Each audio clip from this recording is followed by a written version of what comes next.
Hey everyone, welcome back to my channel. I hope you are all doing well, and if you are studying right now for boards, hang in there. I'm sending all of you good vibes. So today's video is actually inspired by one of my personal experiences interviewing for a pediatric clinic, and I was not prepared to answer questions about sensory integration because I felt very comfortable answering these questions and I thought I knew them very well. But the way that these questions were posed to me caught me off guard, and I wanted to review it from that standpoint. And I also think it would be a good review for MBCOT as well. So during this interview, I was asked to describe what a lot of these keywords that I have circled on the board are to a parent versus speaking to a colleague. So that was very different, and I felt like I had to kind of go over the language of describing how I would go about talking to someone, whether it's an adult or a colleague, about these sensory integration terms. And that's why I was inspired to make this video, because I feel like that's very helpful information. I think something really important to note is that when you're talking about these kind of new and big, wordy kind of topics, you really want to connect with who you're speaking with as best as possible. So if you use examples or integrate it into maybe a story or kind of separate it step by step, it makes it a lot easier to connect with and conceptualize. So with sensory integration, I like to start off by saying it has to do with your senses. So we have 5 senses, and our body, our nervous system, is constantly taking in these messages from our senses.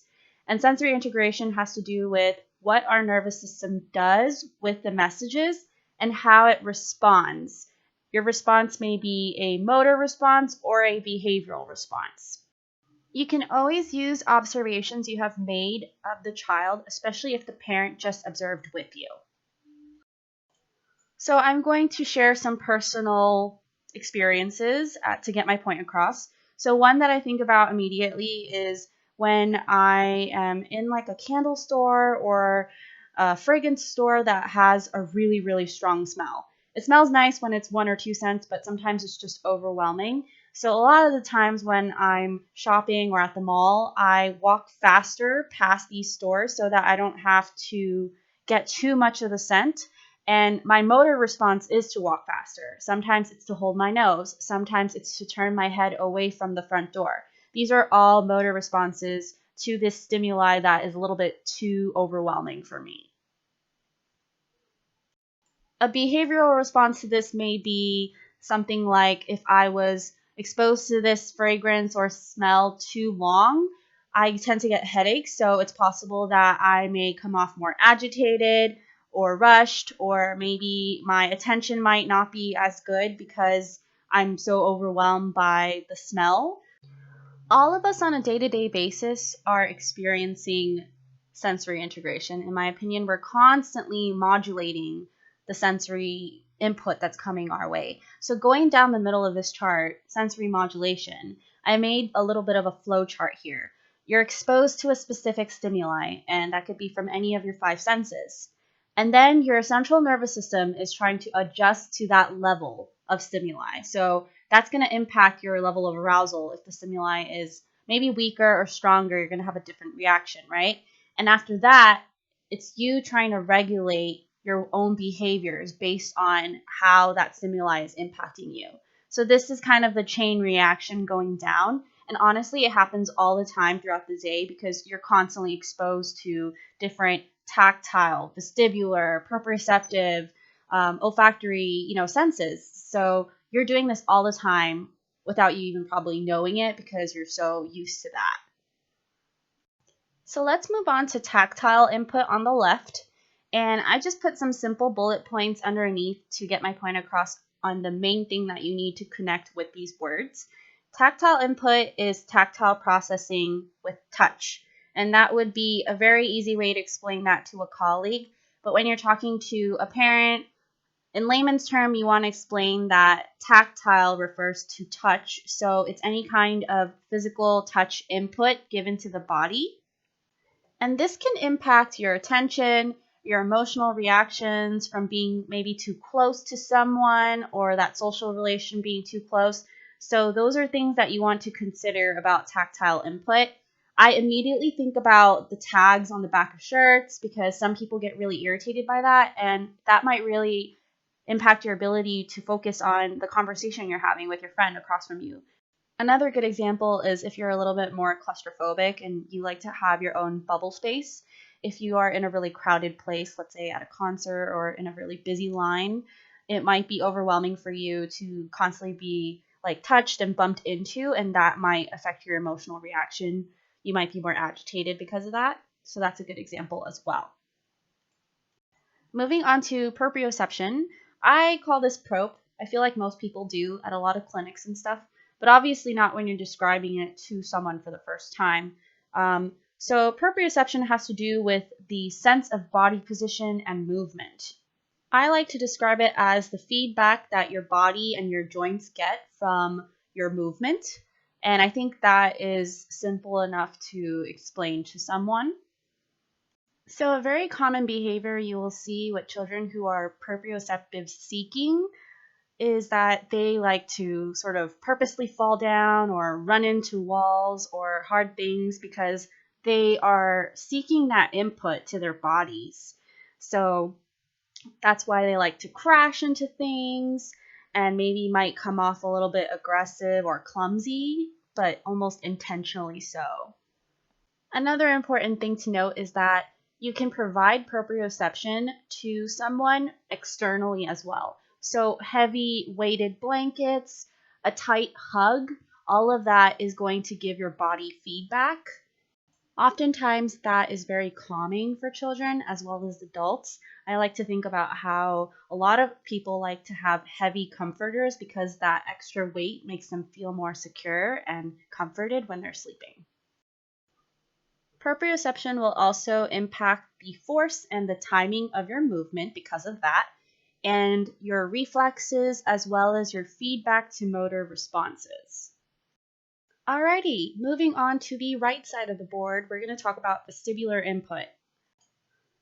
Vestibular integration has to do with how someone adjusts their head in response to gravity and movement, so it has to do with your head position in space. The two things that I think about when I think about vestibular input are swings and roller coasters, because those are very, very easy to conceptualize, this idea of your head's response in gravity and movement. So if you're swinging and you're pushing a child on a swing in a linear pattern, that might be the most simple and kind of calming way to swing someone because it's just up and down in a line. But if you go for a circular movement or a rotary, so fast spinning in circles, that can cause a adverse reaction or a very high arousal reaction because it's a lot more alerting if you're spinning them in circles. So I feel like it's the same thing with roller coasters. Most people who have experienced a variety of roller coasters usually know right away which ones they can handle or not, and that's based on their previous experiences of vestibular integration. It's like, this spinning was way too much for me and I can't handle it. Or, oh, I can handle this one because you're moving a lot slower and also in a straight direction. I save the hardest for last, or at least I think it's the hardest, which is praxis. So praxis seems a lot more difficult to kind of describe. This is from my personal experience. And I say this because I feel like the various types of dyspraxia can get very confusing to try to conceptualize or to explain to others who don't know what praxis is. There are several steps to praxis, and depending on the resource you find, you may find these 3 or maybe 4. There is ideation, motor planning, and execution, but you might also find sequencing thrown in the mix depending on where you read up on it. So ideation, simply put, I think about the first half of the word, which is idea. Do you understand the idea of the task? Do you understand what the task is asking you to do? That's what ideation is. You can also think of it as, can this child think of a new idea for this motor plan or this action? For children with limited ideation, Oftentimes, you'll find them doing the same activities over and over again because they can't think of new ideas of play on their own, and they'll need that kind of support to engage in novel experiences, toys, activities. Moving on to motor planning. Motor planning is often interchangeably used with praxis, and it sounds exactly what it is. It's basically formulating how you're going to go about doing the action, so how the plan of action is going to work. When you break down a motor plan, you realize how many different steps are going into a single movement. So think about jumping, for example. I had a kiddo who had a really hard time jumping. She didn't know how to position her body. She didn't know how to sequence these steps. So she had motor planning and sequencing trouble. And we had to break down the steps in order and practice them in order for her to get comfortable doing that motor plan on her own. And since I mentioned sequencing, I might as well just cover it. It has to just do with the order that you're doing an action in order to get the successful end result that you want. For children, I think about tying shoes right away. So if you don't know the steps to successfully tie your shoes, then it's not going to work out very well. So you have to remember, oh, the knot comes first and then we make the loops. You can't just skip to the end and try to make the final knot, otherwise it's not going to work. So that's a good example of sequencing. Last but not least is execution. That's pretty straightforward. As you just work your way down the steps of praxis, execution would be the end product.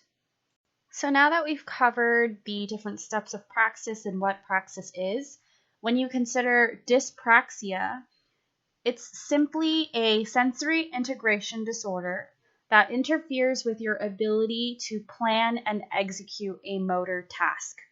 And if you have motor planning trouble, it's going to impact your ability to independently do a lot of things that you do on a day-to-day basis. So with children, self-care, dressing, eating, especially playing can be difficult because there are a lot of different steps to playing that go down the list for praxis. Can you think of ideas to play? Can you motor plan the movements successfully? Can you create the right sequence to get that execution? So those are all the steps you need to take. And you can apply that to any kind of movement or action that anyone takes. Wow, okay, so that was the last thing that I wanted to cover for this video, and this turned out much longer than I thought it would because I ended up doing a lot more examples. I hope that was helpful because I did break it down a lot more than I normally would in order for people who may be struggling with this content to get a better idea of it. I think this is especially difficult if you haven't had experience at a sensory clinic or any exposure to this population. Sensory integration can get really complicated because it goes into the neurological processes, and that gets complicated to describe. But hopefully this video will help you break down some of the key factors and key words that you may come across in this setting. And at the end of the day, if you don't take anything away from this and you don't remember anything, really just remember that the idea behind SI is that there are typical and atypical sensory processing behaviors. And as an OT, we're creating interventions to approach addressing the atypical sensory processing. That's it for today's video. I hope this was helpful, and I'm not going to make it any longer than it needs to be. So I hope you have a great day, and I will see you next time. Take care.